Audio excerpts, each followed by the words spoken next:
Hello and welcome to the final day of CyberSat Digital Week, a follow-on event from our big CyberSatGov event, which took place 2 weeks ago. We have some great content for you today as we continue to look at the relationship between government, cybersecurity and satellites. Once again, we would like to thank the companies that have sponsored and backed CyberSatGov this year. So a big thank you to Aerospace, Mantech, Rignet, Invistacom, Lockheed Martin, L3Harris and Hughes for their support.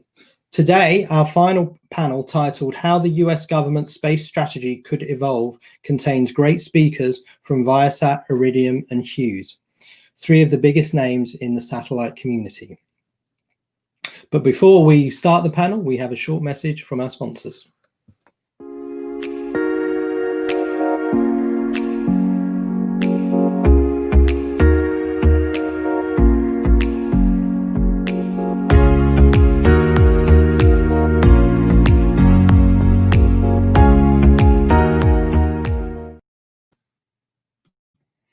So we have a fantastic panel in which to close CyberSat Digital Week today. So I'm very quickly going to introduce our panelists, and then we're going to get involved in a really great discussion. And as it's the last panel for CyberSat of the year, why don't you surprise us all by asking us lots of questions and put lots of tough questions to our panelists? That's what we want for the final CyberSat panel of the year. So who have we got today for you? Well, we've got Walter Everett, who is the Vice President of Space Operations and Engineering at Iridium. We also have Jennifer Manner, who's the SVP of Regulatory Affairs at EchoStar Corporation. And we have Phil Marr, who's the Vice President and Chief Technology Officer, Information Assurance and Cybersecurity of Viasat. So three fantastic speakers, three of the biggest names in satellite, and we're all here to talk cybersecurity and the US government. So let's get started with some questions, and again, audience, feel free to add questions via the chat facility at any time during the panel discussion. So my first question, and it's been my first question I think a couple of times this week, is talking about SBD5. It was rather sort of, I suppose, good timing for us that announcement of this framework came, I think, 3 weeks before CyberSat, so it gave us a fantastic talking point. Obviously, the US has recently brought in this SBD5 framework, the first ever space-based cybersecurity framework in the US. I'm just curious, as an opening question, you know, what is your take on this, and what are your thoughts? What were your thoughts when you saw that announcement come out? So I'll start with Jennifer, then go to Phil, then Walt. So thank you, Mark, and thanks again for inviting us today. It's a great panel. Really looking forward to the discussion. So I was surprised and thrilled. I was surprised because nothing like this has ever been done, and really excited because it shows the importance of satellite, I think, to the United States and globally. The fact that the administration's taken the time to really think this through, and I was pretty excited about what was included. I'm actually serve as chair of the SIA Cybersecurity Working Group, and as part of that, we've been in touch since that time with the White House and have heard some good things about what's going on. I think we're particularly well suited for this as the satellite industry. We already have fairly well-developed best practices that we adopted industry-wide. Both SIA, GBAC, FSO, and I believe several other satellite associations, trade associations around the world, have set a benchmark that not just covers cybersecurity, but also a year or two ago, we updated it to include supply chain issues. So I think we were excited because we've been working or swimming in the same direction. And we're looking forward to the day-to-day work that will start coming. We understand that there's likely going to be advisory committees or industry government working groups stood up. And I know we're very excited, and I'm sure others in the satellite industry, to try and progress this. But I thought it was a great effort. And I do really want to applaud this administration. They've really put a lot of focus on satellite, you know, in many areas. And I think cybersecurity was an important addition to the space policy directives. Interesting. Thank you, Jennifer. Let me put that question. Yeah, so I think this is absolutely a good evolution on what the government actually have tried to do for the satellite industry. I think it's to actually put this in the context. Before the SDP5, basically, right, the SCNSSP 12 has been around for quite some times. about 10 years. So as a satellite industry, we always actually have to sell it. The government is a major customer to that. So they actually have imposed CNS P12, and then if you actually want to do more with the government, you actually have to abide by CNSS I 1253 as well. You follow the RMF framework. So to set up all those cybersecurity policy actually have been a long way of actually making that. So when we actually see that, we actually should not surprise, meaning that from a point of view of this is a evolutions. I think the good thing also is that it's the expansions between what traditionally just actually you need to go encrypt your command link. You need to actually go encrypt your telemetry link to general partitions the different systems so that you need to protect it. Now it actually expands to the host-based systems, including the ground system, which I think later on we will talk about is actually, I would say, one of the more important part that ones actually have to be protecting. I mean, I think in the satellite industry, we always understand that the satellite is a key asset, but the ground segment, you can actually do as much damage and to the system on the ground as much as in space. So as I say, I applaud the administration for doing that, but I think it is actually more of an evolutions on what they try to do to actually increase the security on the whole general commercial satellite industry. So. Okay, let me go to Walt.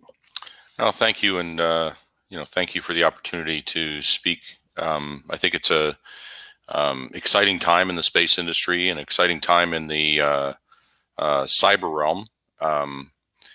I'm excited to answer the question. I mean, I'm glad that it was released. I'm thrilled that the administration has taken the initiative to kind of put some structure around cyber threats. It's consistent, it's persistent. It will go on for a very long time, and I think it allows owner operators and networks, as Phil just mentioned, to try to put some structure around the needs and the demands that are put on satellite-based communications. So I think it was an exceptional structure that was put out. Again, I applaud the administration for doing that, and I think it allows all of us to think in terms of what's the best thing for us to do to support, the protection of the customer needs. Okay, let me go on to my next question. I mean, it's very interesting because we've got three of the biggest companies around here. I'm sort of curious as what you see as the biggest security challenges that you face as a company now, and how and what has changed over the last couple of years. I mean, CyberSat's been going for over sort of 3.5 years now, and I think I'm just sort of curious in terms of how the security challenges have changed for you. So I'll start with Phil, and then go to Walt, then Jennifer. Yeah, so I think the biggest challenge that we are facing right now is actually, let's talk about the space segment and the ground segment separately. In the space segments, in the last few years, all of the space segment actually have been more and more like they're actually more networked together. Now they actually, in many cases, it looked like a router in the sky, and with that, a lot of the traditional exploit and malware and things that people will be using to attack ground systems is going to actually start bringing to the space. So therefore, it actually makes some of the things that is actually pretty difficult to do when you actually have a totally isolated systems or stovepipe systems. Now it become actually a little bit more easy, basically, for people if they're actually not doing a good job of designing it. To defend the space system. It's just simply because the space segment become more and more like the ground segment. And then on the ground side, the biggest challenge is that it actually have become more and more complicated. You look at a lot of the major satellite-based ISP in right now, the ground segment, when you look at that, our software is actually more like Google and Facebook instead of like the old traditional isolated control system right now. So once again, with the advance of like DevOps and all that, you actually have to push out a lot of new update every day, basically, right? So that actually poses a lot of challenge on how do you actually put the security in the DevOps at the same time. So I would see like those are the two major challenge. It's a good thing from an evolution of the technology and the capability, but also it's a big security challenge to adopt those technology. Walt? Yeah, I couldn't agree more. The challenge is staying ahead of the game. It's this is a very evolving and dynamic threat, as Phil just mentioned. It's it changes every day. There's bad actors that are always trying to attack and establish their vulnerabilities into our network. So you have to stay ahead of that game. You have to think in terms of how you can best support adversarial denial. One of the ways to do that, of course, is to create a system of understanding where those threats are, recognizing when you have a threat, sharing best practices. I think is a very important part of this, and it's and I think back to the original question of challenges. A lot of the space systems that are out there today and the space systems that are being deployed today, they were designed 5 years ago. They were designed 3 years ago. They were deployed 10 years ago. And having the capability of maintaining that appropriate security posture on the space side is difficult. So you have to think in terms of how you can minimize intrusion, maximize protection, software and hardware implementation so that you can kind of put those safeguards in place. And I think Phil also hit upon the subjects of really you think in terms of the space side and the ground side. And the ground side is a little easier to deal with because you could touch, you can feel, you can load new capability. On Iridium, we have that capability in space as well. And so that's kind of the challenge, is staying ahead of the game, staying modern in understanding what your adversaries are thinking, and then protecting both the ground and the space side dynamically, daily, right? Jennifer? Sure, thank you. I fully agree with Phil and Walt. And maybe I can add a little different color. I think what they've said is 100% right. But I think we have an added complication today. The good news is 5G is coming, and some people would argue it's here, and satellites are part of it. And so we're going to have a much more interconnected world. We're very active in the standards bodies. All the satellite companies have been advocating and will become part of 3GPP and Release 17, which is going to really lead to the interconnection of our networks. So whether we're providing backhaul for mobile users, we're providing direct to consumer. I can think of aeronautical, a million different use cases. We're now going to be increasingly interconnected, not just with our users, but with the terrestrial networks and perhaps other non-terrestrial networks like drones. So it's no longer a matter of just our networks. It's really expanding this to cover a world. So you can't think in isolation anymore of satellite cybersecurity. And same with our users. I was just thinking, have Wi-Fi to the homes, you have HughesNet Wi-Fi to the home. All of a sudden, how many devices do you have added? You could have sensors, you could have, your refrigerator. I don't have a lot of devices because I have enough trouble with my computer, but your computer. But all of these things bring additional issues. So I think one thing the satellite industry has been very good at, and Hughes, I can speak of personally, is making sure that our users understand what they have to do to stay secure. Because at the end of the day, some of this isn't our issue. My laptop may be doing something and could impact the network. So I think it's getting more complex, and I think this is going to be a growing challenge. Thank you. Okay, I'm going to come back to that a little bit later. I'm going to go back to a more topical, I guess, question. I mean, we're having this panel 2 weeks before the US election.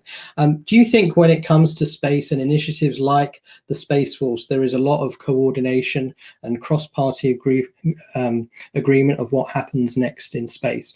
I'm just sort of curious to get your sort of thoughts on what might happen going forward, particularly in the light of obviously SBD5 and obviously an election in a couple of weeks. So let me start with, let me go with Jennifer, Walt, then Phil on this one.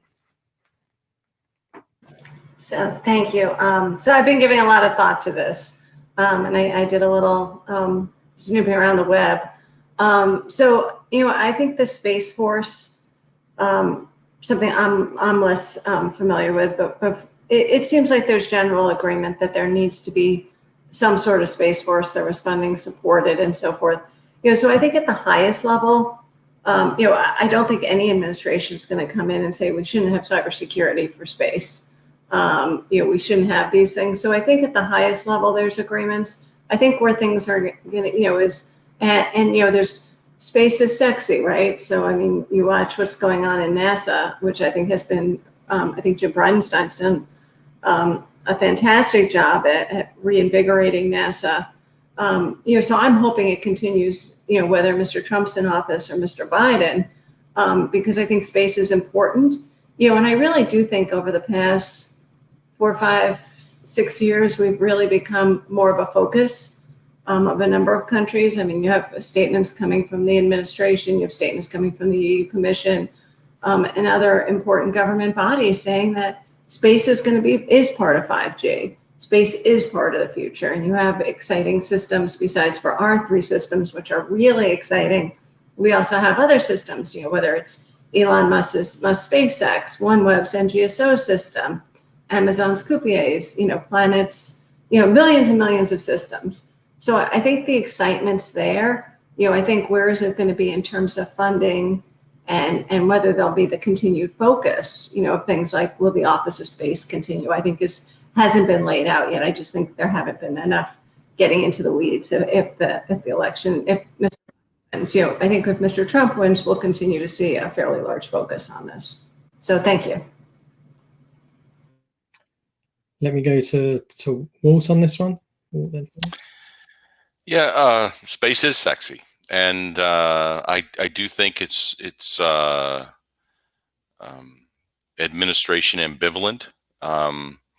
I think that as we rely more and more on space-based commerce and space-based communication and space-based efforts, I think regardless of what will happen 2 weeks from now or 2 years from now or 4 years from now, I think you have to think in terms of the need will continue to grow, and the SBD 5 kind of lays the groundwork for appropriate cybersecurity practices, and I don't see that going away at all. I think I think we'll see that strengthening, not just in the cybersecurity arena, but in kind of how we all posture ourselves as owner operators or consumers or government or commercial on how we can best support the consumer need and protect the consumer need. So, to answer your question, I don't really see a large challenge in or change coming with whatever happens 2 weeks from now. In fact, I think it's really just going to stay on the forefront and maintain that level of need that we have today. So I just don't see a change or a challenge coming regardless. Phil, do you go along with that? So the U.S. government actually have not created a new branch of military for about more than 70 years, basically, right? The last time was the Air Force 1947s. So when they actually created the Space Force, it actually they tried to do it like the year before and the year before, and they finally did it last year. So there's a lot of thought behind it, and just imagine like in 1947 when they created the Air Force, and then in 1948 decided, well, we're not going to need the Air Force. That's not going to happen. But I think what we'll see is that it's going to go through a lot of evolutions, basically, from the point of view of the following, right? Is the fact that it used to be that the space responsibility is fragmented. You have the NRO, you have DARPA, they created the Space Development Agency. So I think what we're going forward is that with the creation of the Space Force, there's a lot of coordination still need to happen because that used to not happen before. And I think the responsibility for all of the agency that will all actually have the responsibility to deal with part of that need to coordinate and actually work together. But as far as the investments and the direction is concerned, it is clearly the fact that a new branch of military is actually created. is to see that the need, because I think one of the important things is to understand that when it was created, is to try to counter a threat, and the threat is not going to go away 2 weeks from now. And I think that is the most important thing that we need to recognize, that that is the driving force on why it was created, and therefore it's going to actually go forward, no matter who is going to win the election in 2 weeks. So. Okay, well, we have our first audience question already, and so keep them coming, because we want to get a few good audience questions in today for our last panel. So we can get that question up on screen.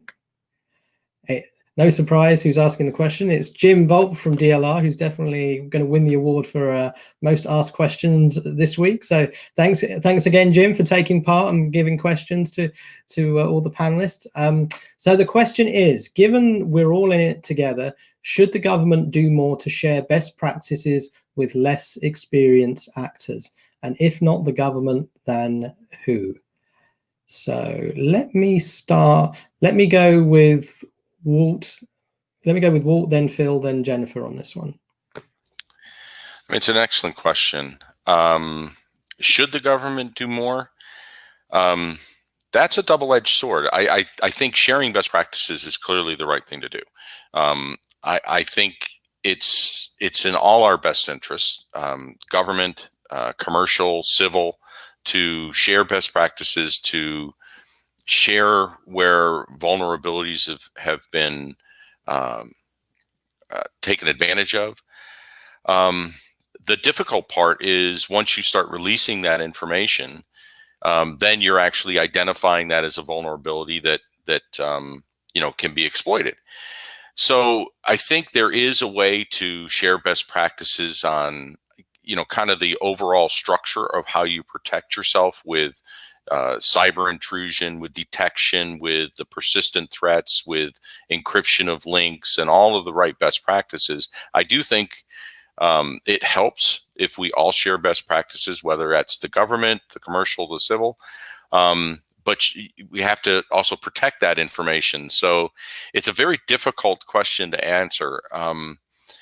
If you think in the terms of just best practices, I think you can share that. I think you can help new space actors understand what they have to think about. But sharing specific threats is a little bit more challenging. Phil? Absolutely. On the best practice, it should be done, and I think it's actually being done right now. On top of the government, basically, trade group like CyberSat, for example, actually serve a very important part of the education process as well. So I think that is actually, beside the governments, the industry is actually banding together in many ways, try to actually get their practice better together. But actually also share what Walt says is actually very important. It's actually more than just best practice, but threat intel. And the difficulty is that we all know many of those threat intel is related to threat actor that quickly get into a classified situations, right? So when we actually start talking about less experienced actors, whether or not the U.S. governments feel ready to share, or maybe other new company, they didn't feel like they actually want to actually have the association with the governments to get clearance and all that, and actually try to get smart on that. So that's I see that is actually the bigger challenge, basically, not to share the best practice, because those best practice is right now, given where we are, pretty common between a bank and energy sector or something like that. But very specific, but more to the fact, actually more specific threat actor and intel that will actually target our industry. So, okay, Jennifer. So fully agree with my colleagues. I just want to maybe bring it to a slightly different level. So first off, as I mentioned, I'm very active in the trade association, satellite trade association. So we do have best practices, and we do update them periodically. So I think in terms of best practices, that's something the industry is focused on. And I think it's incumbent on the industry to work together to develop and publicize those best practices. So maybe folks who aren't members also know about it. So for instance, they're all available on the major trade associations' websites. But I also do think the government has a role here. And I think one of the one area that the FCC has excelled at is in their CSRIC, their communication security and reliability, and I'm going to get the name wrong even though I've worked on it when I was at the FCC advisory committee. But CSRIC actually really took a step forward and had urged the creation of cybersecurity best practices. And Donovan Murphy, who actually used to be at Iridium, is now at Inmarsat, was really one of the leads from the industry on working on that. They were trying to put together, encourage best practices from all the industries. And actually that's how we really came focused on doing our industry best practices. So I think the government has an enabling process it can do through whether it's through the advisory committees, maybe it's something that could be done as part of SPD 5, is to try and think creatively, try and get more actors involved, look at it from different perspectives. But, I do think it's incumbent on us to stay fresh. Things change. I think Walt said, maybe more than hourly, second.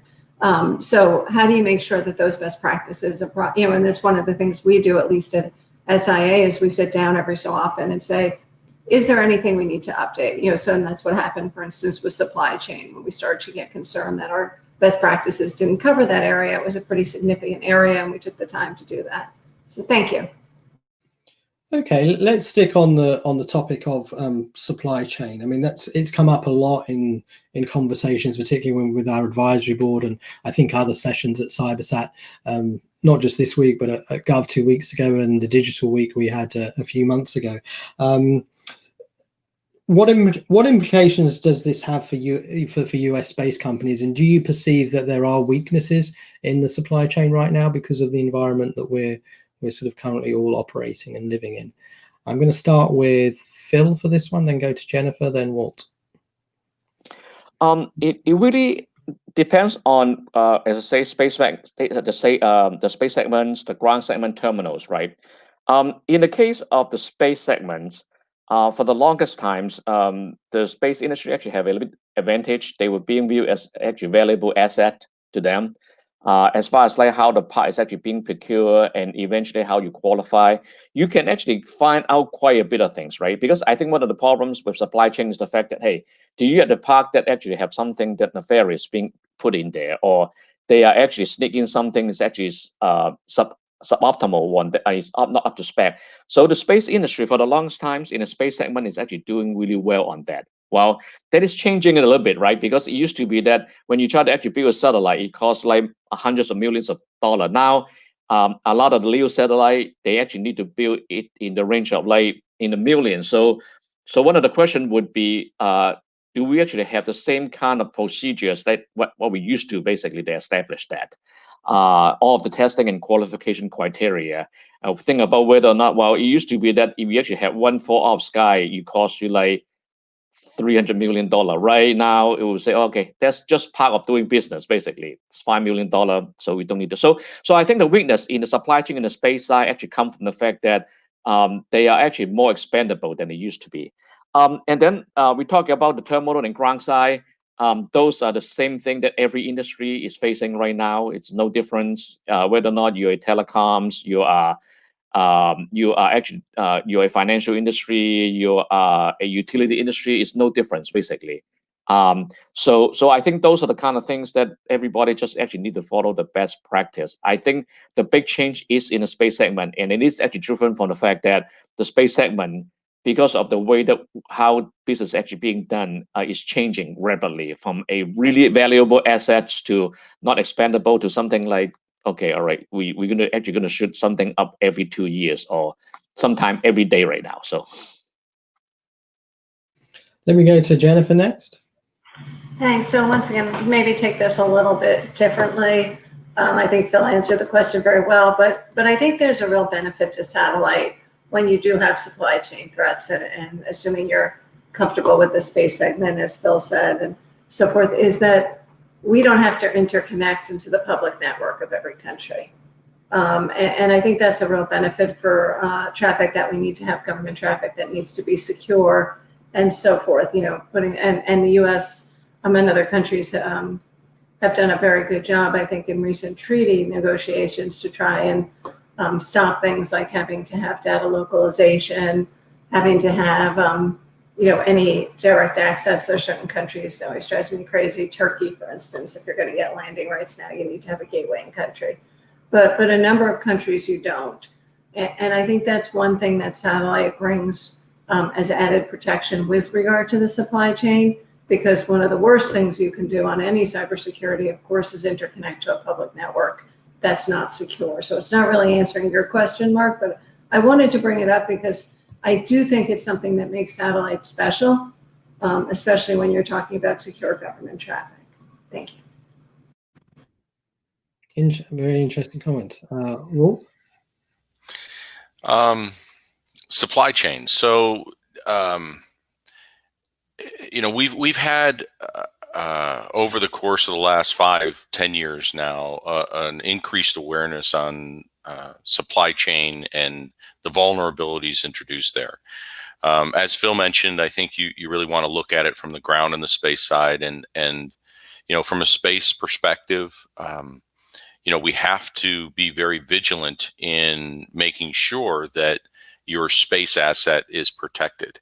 Ground assets, you have hundreds of suppliers and thousands of different public and private pieces of that have to be protected. So you really do need to be very vigilant in how you look at those suppliers, whether they're suppliers directly to you or suppliers to your infrastructure, to make sure that they're not introducing a vulnerability.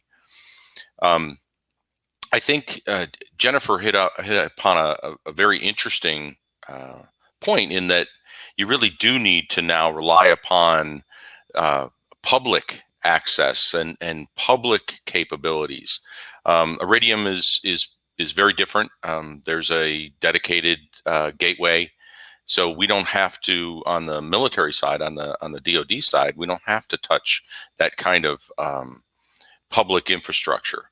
On the commercial side, of course we do, and we have to think in terms of what we can do to protect that consumer data. The consumer wants that data. The consumer wants that security. They expect that security, and so you have to really introduce kind of your supply chain into how you think in terms of cyber vulnerabilities. Okay, thank you all. Very interesting comments.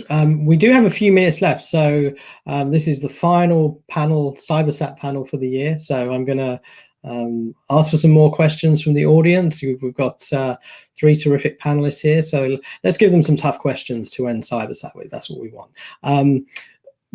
So while you're thinking of those questions, and I'm sure you are, I'm going to crack on. At CyberSat 2018, which admittedly seems a long time ago now, our keynote was a guy called Dave DeWalt, who was the CEO of Momentum Cyber. And he opened the event by saying that one of the sectors that he was most worried about in terms of having a major incident was the space sector. I'm going to ask each and every one of you, do you have similar concerns? So let me start with Jennifer this one, then I'll go to Walt, then Phil. I mean, I don't know this gentleman, so he may be the preeminent person, but I actually don't. This is not where I lose sleep on a day-to-day basis. I think we're good at what we do. I think it's no different than any sector in terms of the risk. And I think you decide what are you defining as space and what are you doing. It may be that there's some less secure systems out there, as Phil was saying. Some of the new space folks may not be as sophisticated, but I think when you're talking about systems like HughesNet or Viasat or Iridium, we spend a lot of time. We have a lot of folks focused on this. I think in a lot of ways we're more secure.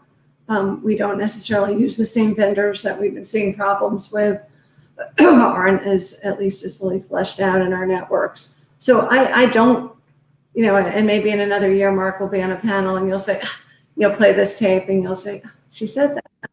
She was wrong. Well, I hope not. Hopefully I'm right. So no, I don't have that risk. I think we take we take this very seriously as an industry. We certainly do as a company. but it also depends, I think, there are things that are very difficult, and depends on the sophistication of governments in particular. And, some of our adversaries are very sophisticated in space. And I think those are our hardest ones. So hopefully with folks, the Space Force and others who are thinking about these things will be able to be safe. So I'm interested to hear what Walt and Phil have to say then. So I agree with Jennifer. It's not the thing that the space sector is not the thing that keeps me awake at night. That's not to say that we have to let our guard down at all. And I don't think, that's not what you were mentioning. It's more, I think we've recognized this threat for years, and taken the appropriate measures to stay one step ahead or on top of it. As I mentioned earlier, this is an ever evolving threat. It's not something that you can sit back and wait a day, a week, an hour, and say, "Oh, I'm secure." We have to continue to maintain that sensitivity to the threats that are there. Our adversaries are getting smarter and smarter. But does the space segment keep me awake? I would say we're probably pretty secure. I think we are, at least resilient and at least understanding of what we need to do as a industry and as a company to maintain that level of security that's expected from all of our customers, commercial, government, across the spectrum. So, I share what you mentioned, Jennifer. It's something we have to take seriously, and we do. But I don't think it's the part that keeps me awake at night either. Phil? So I think what the one that actually is keeping me at night is not what like some of the major company like Hughes and Iridium or Viasat, because for example, I personally involved on designing the satellite itself. Basically, what kind of like design you need to put on, the cryptography that you need to do. We go through FIPS and NSA certification basically before we even actually go launch in space, right? So I think we do a lot of the things in there to actually to make sure that the space asset is secure in a major player. And also from a point of view of the adversary, right? I think right now, if the adversary is actually intruding a ground systems, even into a DoD systems, kind of funny that it was not considered an act of war. But if they actually do that in a space asset, it would be, I think if we actually look at the way that the government look at that, would be equivalent to actually a nuclear attack. It's actually dead serious, right? The part that I'm actually worried about the most is the fact that it could be that they actually conducting exercise and then an accident happens. Similar to like a couple of days ago, where we say like, oh, there's actually two space asset. Basically, someone is actually launching and they have a 1/10 chance of colliding each other, right? It's the accident that I'm actually worried about the most. It's not the deliberate act. It's the fact that they maybe try to test their space weapon, basically space cyber weapons, and then something just go rogue. Similar to kind of things that space asset is disconnected. They launch something and can't take it back, and that is the one that actually keep me not asleep in more than anything, basically, with like lesser player that might not be able to actually put enough energy on it. So I'm just, before we go to an audience question, I'm going to go back to Jennifer and Walt, because both of you said all this wasn't keeping you awake at night. So I'm kind of curious as to now, in terms of a work perspective, what does keep you awake at night and stuff. So let me go to Walt, then Jennifer on this one.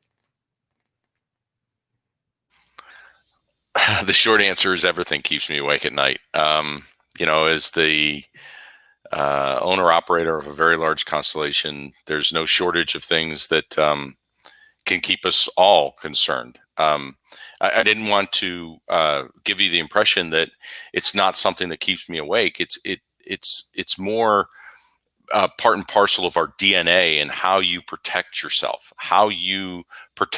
against rogue actors, how you protect yourself from operational cadence, how you protect yourself from ground attacks or space attacks. It's just part of what we have to do. So it's not that it keeps me awake at night. It's one of those things that will keep me awake every night. Jennifer? Yeah, so Walt said it very elegantly, but yeah, it's something that we do. So and I think other things we do is, space sustainability, space traffic management, right? Getting that right is so critically important. As Bill brought up the other day, there was a near accident, a collision between two satellites. That's something that I think is critically important, and the industry is working on increasing space sustainability. There's been some work on that. That's an important area. But as far as, same with frequencies, every day I am, our company's industry is attacked about taking spectrum away from us and using it for terrestrial. And, we need more spectrum just like everyone else. So there's a litany of things that, they all could keep me awake. I think what I was trying to say was, this isn't special. I think Walt said it very well. It's one of many things that are very important to us and that we take our time to take care of. And, if we're doing our job right, it shouldn't be as major a concern as highlighted. It's not the number one concern. Excellent. Well, thank you both for answering that question. We now have another audience question. So let's get this question on screen. And it's from Jim again. So thank you, Jim, for the question. Should the US propose adoption of minimum cybersecurity rules at the UN? I'll start with you, maybe, Jennifer. Maybe this one is a better question. So I am not a copious expert, so I will defer on the jurisdiction. But I get nervous, and you're going to be surprised to hear that, as I've served as a regulator 3 times, when people talk about rules. My concern is that you overregulate. And so I think best practices are a fantastic idea, and I think baseline or frameworks are a really good idea. I do think there should be some sort of an international framework, and because of some of the threats, when you get down to rules, that gets into very specifics, and I don't know if we'd be able to get agreement in an international body, but perhaps we could create a framework where operators and countries around the world could agree on certain best practices, certain standards that they would try to do. I would also veer away from anything that requires the use of a specific technology. I think one of the great things about the space industry, and actually telecommunications industry in general, is we're very innovative. And, I can think of, when the US was going to choose they actually were going to choose a cellular standard, and we probably would have chosen TDMA, and probably CDMA was the right one, So you don't want to do this, or E911, when they were deciding, the FCC was deciding what to put in cell phone, how to do network accuracy, the FCC didn't choose which technology. That's led to this incredibly diverse location accuracy business that all of us depend on today, probably multiple times a day. So I think a framework is good. I think standards are good. I think technical flexibility and really the details are not appropriate at an international body, and I don't think we would get there. So I do agree some sort of international framework would be a positive, though. Thank you. Walt, Phil, do you have anything to add on that? Well, I will echo Jennifer's comments. Copious is a great body. They've done some great things. They've provided some guidelines. Rules are very difficult. They impose restrictions. I'm not sure restrictions are what you really need, but you do need the best practices. And I think that's what, SBD 5 is pushing the industry to go to, is best practices, best operations, and it's across different, we mentioned STM a minute ago. It's not just in cyber protection, it's in all of the different things that we need to do as owner operators to protect ourselves and our community. Yeah, in the cyber side, I think what it is that best practice will actually work the best, because the threat is actually evolving faster than you can actually make the rule up. That would be useful. And so with that, we actually have to thinking about that. If you actually set up some rules, sometimes it might hurt you, because it's actually looking back. the threat that actually 5 weeks ago might not be the threat, because as a matter of fact, people will actually look at, oh, this is the one that is going to counter. I'm going to actually go to a different one. So, and then international rule, it would be worse because it's just not going to be able to enforce evenly. So I think that's probably not going to be something that it will work well. Best practice frameworks international level is the right way to deal with this threat. So. Okay, so we're just about out of time. We don't have any more questions, so I'm going to wrap up the session now. So I want to say a big thank you to Jennifer, Walt, and Phil for a great finale to CyberSat. This will also be the last CyberSat content for the year, and what a year it has been for us all. We've brought you this year 30+ sessions of satellite and cyber related content with top speakers from the US Space Force, NASA, US Air Force, US Cybercom, NOAA, NTIA, Space Isaac, National Space Council, among others. We've brought you classified content, in-person content, cutting-edge digital content, all during a time that has challenged each and every one of us personally and professionally. Nowhere will you find such depth of content when looking at cybersecurity and satellites. As we navigate our way through this pandemic, we will continue in 2021 to serve this community and bring you world-class and best-in-class content. We have done it for 3 years and we will continue to do it. I want to thank all of the team at Access Intelligence who have worked tirelessly to bring you the digital content and the in-person event. I would like to sort of give a shout out to colleagues like Ashlyn Jeffrey, Anna Marie Naradi, Lindsay Fuller, Joe Milroy, and Tracy Lee. It's been a massive team effort to bring you all of this content. I want to thank all of the speakers who've contributed to our CyberSat events this year. I want to thank our incredible advisory board for their creativity, their ideas, and above all, their passion for making this event a success. I want to thank our sponsors once again, as without their support, it would be very difficult to do events such as these. I want to thank everybody who has played some part in the CyberSat success story. I want to thank all of the attendees for taking part. This is a very special community, and I'm humbled to be a small part of it. As we head into uncertain and perhaps very challenging winter months, I would like to wish all of you good health and happiness for you, your loved ones, and colleagues. We are all going through a terrifying global experience, which appears right now to have no end.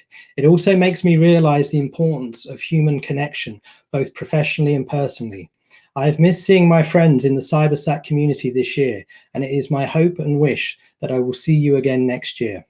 In the meantime, stay safe, and let's all hope for a better and brighter tomorrow. Thank you.